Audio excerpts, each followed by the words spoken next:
Sumate a Psicoanálisis en el Aire. Los martes, 19 horas, conversamos de modo simple y claro con los psicoanalistas sobre los síntomas, angustias, inhibiciones y fanatismos que marcan la subjetividad de nuestra época. Conduce Ariel Hernández por AM 1390. Radio Universidad.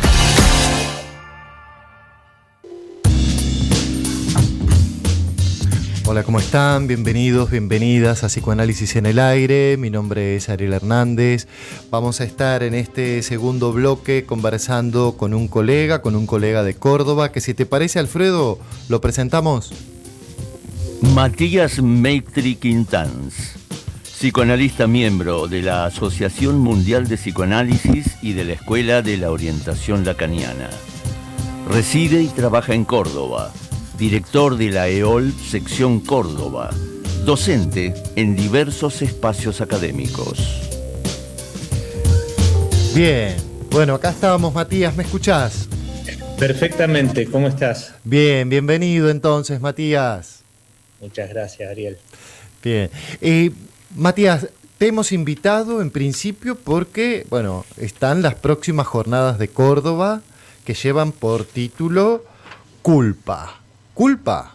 Con signos de pregunta, ¿no? Y eso ya es un dato que te quería preguntar. ¿Qué nos podés decir acerca de la culpa desde la perspectiva del psicoanálisis, ¿no? ¿Qué lectura se hace desde el psicoanálisis de la culpa? Mira, es una categoría, podríamos decir, que ha tenido en el devenir de lo que es la teorización analítica, ha tenido sus diferentes perspectivas, pero Freud lo localiza muy tempranamente, y no solamente localiza la culpa en relación a la posibilidad o no, a su vinculación a la responsabilidad, sino que también él ubica más bien la existencia de una culpa inconsciente. Y después, con la lectura que hace Lacan, esta idea de culpa inconsciente va tomando valor y un peso, diría, muy importante, porque la culpa sería un poco la estrategia que el sujeto se da para poder hacer existir un otro que, en palabra de Lacan, sabemos que ese otro no existe. Entonces, a través de la culpa, digamos, se empieza a hacer existir una serie de fenómenos como el autorreproche, la vergüenza, en fin, un montón de manifestaciones que la época nos lleva a preguntarnos cómo aparece esto en la clínica hoy. Por eso, de alguna manera, surge este concepto, además de otros datos de la realidad que nos ha llamado mucho la atención, para poder pensar en unas jornadas de orientación lacaniana, cuál es el lugar de la culpa hoy en la clínica y cómo se manifiesta. Pregunta central. Culpa, manifestaciones y perspectivas en la clínica psicoanalítica. Así es el subtítulo, digamos, que tiene por detrás. Son las jornadas de la EOL Sección Córdoba. Estamos con el director de la sección. Entonces, me interesa de sobremanera poder compartir el video que hicieron ustedes, porque me parece fantástico. Ay, es horrible. Jorge no me lo va a perdonar nunca. Sí, te lo va a perdonar. Es un pobre hombre sin carácter. Yo no me lo voy a perdonar nunca. Ah, eso es otra cosa. Si te sentís culpable. ¿Qué haces vos para no sentir remordimientos? ¿Yo? Yo nada. Cumplo con mi deber. Trato de no ser injusta. Yo, que soy la menos culpable de las tres, tengo unos remordimientos espantosos. ¿Menos culpable por qué? ¿Sos tan inocente como yo?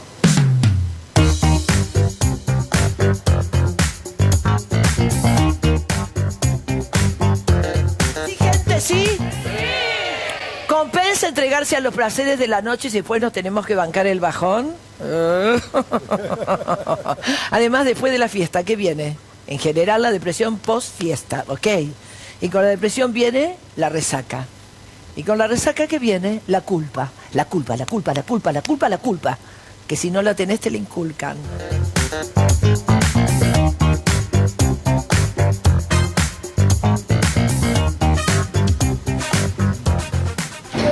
Francisco, ¡viva! Santo Padre, muchas gracias. Soy sacerdote español. Hace 10 años soy sacerdote en España. Esta es mi familia. Bendíganos, Padre.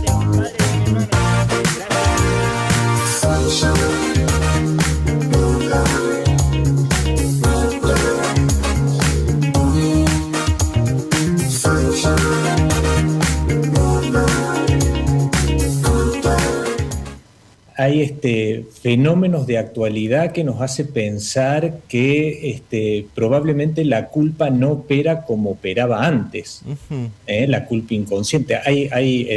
No se ha inventado un nuevo modo de gozar, pero las formas en las que se manifiestan algunos fenómenos llaman la atención. Y un dato que fue para mí muy curioso y que se presentó en el trabajo previo hacia las jornadas fue una noticia que surgió a raíz de un informe que presentó una tarjeta de crédito importante, muy, muy conocida, respecto de que esta tarjeta publicó un estudio que refleja que alrededor de un 50% de sus clientes priorizan entretenerse, es decir, invertir, gastar, y estaban dispuestos a realizar malabares financieros con tal de no perderse un evento, incluso dejar de pagar gastos fijos indispensables para poder asistir a este show. Y eso es bastante interesante de pensar, porque una de las formulaciones que había dado Lacan alrededor del atolondradicho, digamos, en los 70, es justamente que, decía él, uno se siente culpable de no poder gozar más. Es decir, que hay algo que él, pienso yo, se ha adelantado, o al menos hoy lo podemos leer en esa clave que Lacan pensaba, de cómo la gente, de alguna manera, no quiere, la civilización busca no perderse de experiencias, incluso tenemos el término FOMO para poder ubicar esa culpa de no poder asistir, que genera el no poder asistir a un evento al que no puedo, por ejemplo. Es decir, que hay algo en la actualidad que nos está llevando a pensar de qué se trata la culpa hoy. Porque también, ¿no? Si uno piensa en esta perspectiva de la culpa, ¿no? Está bastante ligada también al discurso religioso, y está ligada también, sabemos que el discurso religioso tiene una fuerte cuestión vinculada con el padre, ¿no? Y que ahí estaba esta dimensión de la prohibición, y cómo a partir de estas prohibiciones cumplir, no cumplir, la ley, el deseo, la culpa, ¿no? Que había todo un armado y una lógica en torno a darle un cierto, tratamiento a si se quiere, a la culpa, o cómo se ordenaba la culpa. Ahora, en esta época donde ya no estamos ordenados por la tragedia, donde estamos más en la época del trauma, donde estamos en el trauma del que el otro no existe, estas manifestaciones, ¿no? Donde la gente parece gozar de un modo sin ponerse colorado. ¿Qué pasa con estos que no se ponen colorados hoy? ¿Hay culpa ahí? Yo creo que hay modos, digamos, en los que la culpa se diversifica, para decirlo de alguna manera. No la culpa en sí, sino las formas en las que eso se tramita y se pone en evidencia en el cuerpo. Es verdad que antes el ponerse colorado era casi un signo común, y hoy a veces cuesta encontrar un índice de vergüenza en la clínica, y más bien hay que provocarla. Un poco esa es a veces la indicación, pero de todos modos no dejan de ser formas en las que la culpa, entre otras, en la que es muy cómodo, decía Lacan, estos recursos para poder evitar tener que pensar en el no hay.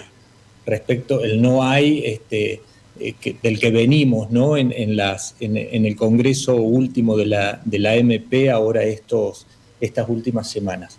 Entonces creo que no es que no exista la vergüenza, creo que se manifiesta de otros modos, de otras maneras, quizá más muda, no como la conocíamos. Tengo esa idea. De todos modos, esperamos escuchar en la jornada los casos clínicos que nos enseñen un poco de esto. Sí, tal cual. Porque no pensaba en esta cuestión de que también tenemos responsabilidad, culpa y castigo, ¿no? En esa triada todos aquellos que hemos tenido o tenemos alguna inserción en prácticas, digamos, también institucionales, que pueden ser penitenciarias o de administración de justicia, ¿no? Donde ahí también se trabaja con no solo la dimensión de la ley simbólica, la ley del poder, sino con la ley jurídica. Ustedes también en el argumento, que es precioso, felicitaciones a la comisión científica, que quiero nombrarlos, avísame si me olvido de alguien: Adriana Layón, Viviana Mossi, Carolina Córdoba, por el argumento tan preciso que va presentando el tema, hasta encontrar ahí un impas, y uno dice, haz por acá, y de repente hace un giro y abre otra cuestión, y uno se engancha en eso y abre otro aguijón, y que va dejando preguntas como esta dimensión de Lacan en bloque, ¿no? Que presenta Jacques Alain Miller en Acero el Abierto, y que Leonardo Gorostiza, un colega de la escuela, ha sabido hacer resonar fuertemente, que a Lacan hay que tomarlo en bloque, el Lacan viejo, el nuevo, el Lacan de la culpa con el deseo, pero también el Lacan de la culpa con el goce y la vergüenza, ¿no? Es un argumento precioso. Sí, tuve la ocasión de trabajar con ellas, y realmente fue magnífica esa posibilidad, porque no se separaban, digamos, de los datos de actualidad y fundamentalmente de lo que la clínica a cada una de ellas les trae respecto de este fenómeno. Entonces es un argumento que permanentemente va buscando, como vos bien decís, aquellas manifestaciones en las cuales la culpa puede aparecer y a qué se vincula, ¿no? Al otro, al castigo, al autorreproche, a la vergüenza,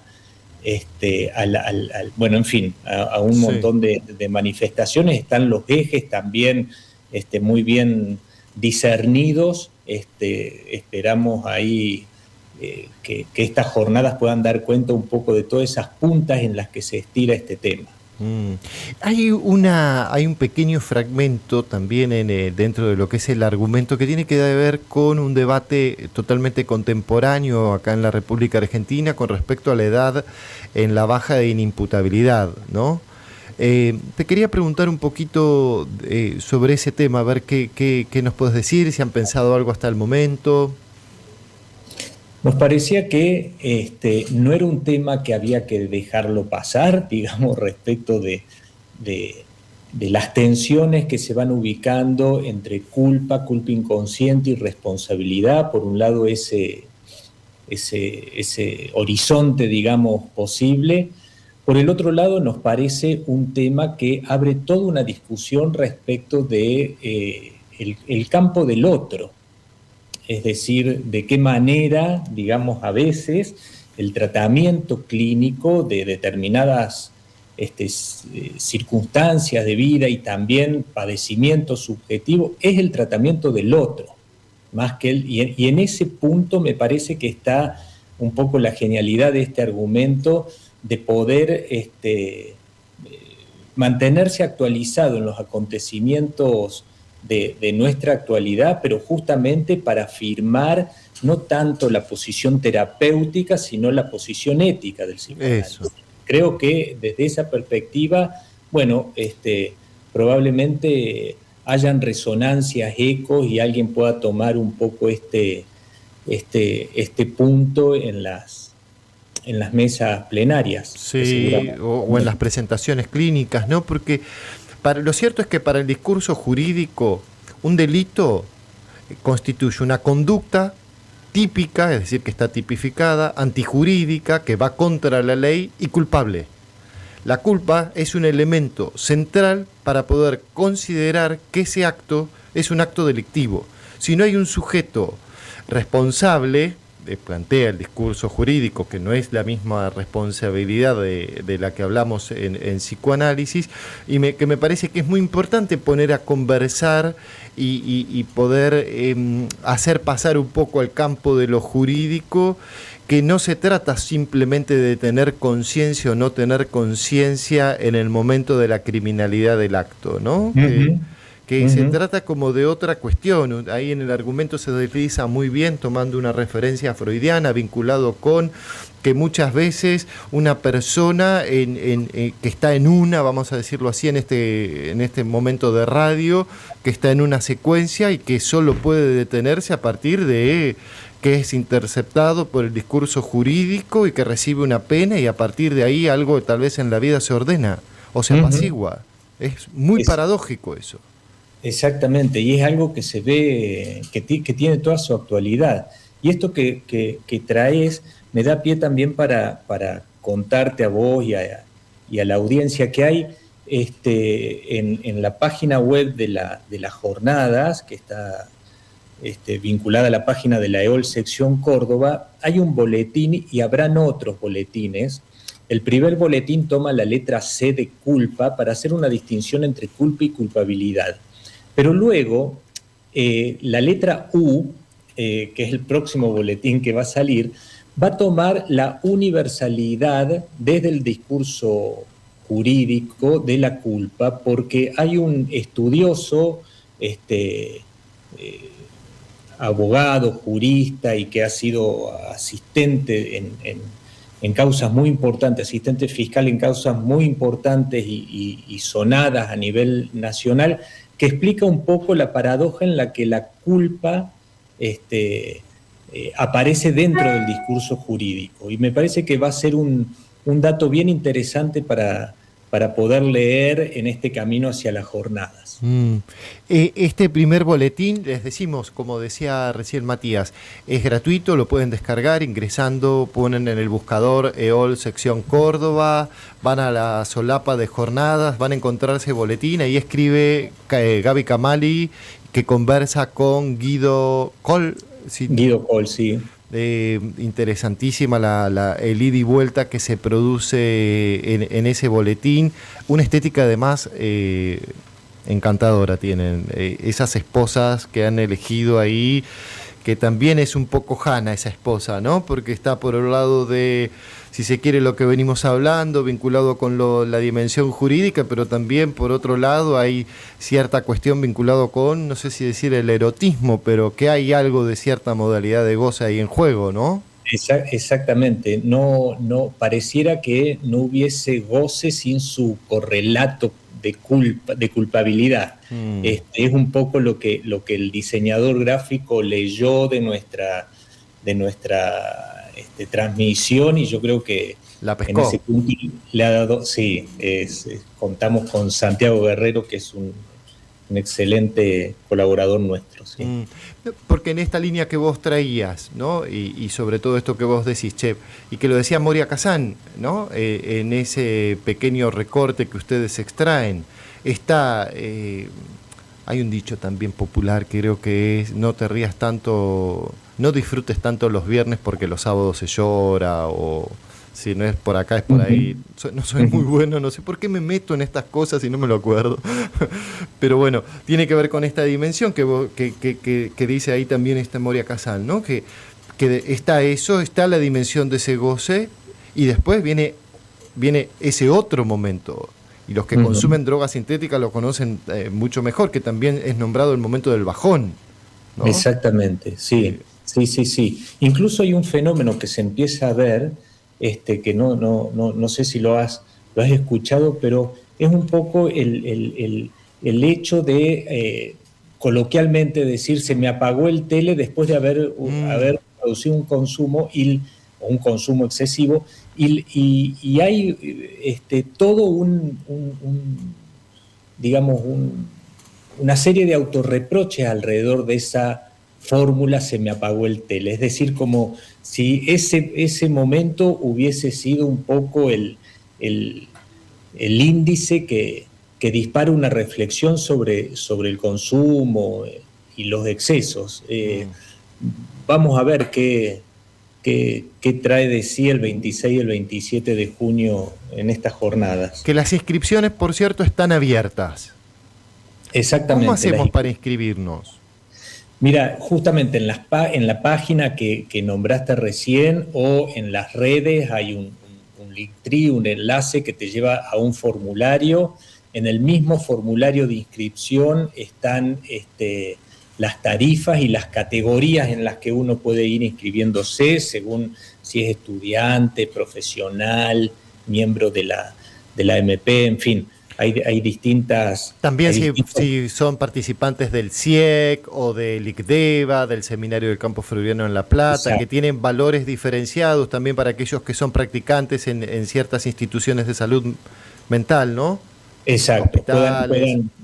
Nos interesa mucho la participación de los colegas y de los practicantes que están en instituciones, que están en primera línea de fuego, podemos decir, recibiendo un poco la actualidad de esta clínica tan compleja a veces. Entonces, efectivamente, están diferenciados algunas de estas categorías para poder inscribirse, y en ese mismo formulario se adjunta el comprobante de la inscripción y ya está inscrito. Sí. Después toca traslado y alojamiento. Que también ahí hay unas referencias en la web. Pero quiero preguntarte esto. ¿Este año la modalidad es híbrida, es solo presencial? ¿Cómo es? No, es presencial y también es virtual, es decir, que va a haber una retransmisión para aquellos que la puedan seguir de manera remota. Va a estar esta posibilidad que últimamente vamos notando que va creciendo el número de inscriptos de otros lugares, que no les es tan fácil en nuestro extenso territorio llegar hasta la ciudad de Córdoba, pero que pueden seguir a la distancia a las jornadas estos 2 días, viernes y sábado. Bien, te hago una preguntita más. Con respecto a, bueno, les cuento yo medio rápido que me inscribí. Yo les recomiendo que vayan se hacen amigos del Instagram de la sección Córdoba, como dijo Matías, tiene un Linktree que directamente tocas y hay un momento donde dice inscripción, jornada, tocas ahí, seguís los pasos, si tenés el autocompletar, se hace un momento, y lo que Matías decía es que lo que hay que adjuntar es el comprobante de pago, porque tiene, valores, y son valores diferenciados, y aquellos que necesiten acreditar su situación de estar en una residencia, ser participante de alguno de estos institutos o instituciones, sí, pueden hacerlo. Eso me resultó muy, muy sencillo, muy práctico, muy dinámico, no me embrollé. Matías, un gusto haber conversado con vos. Las jornadas de la EOL Sección Córdoba son excelentes.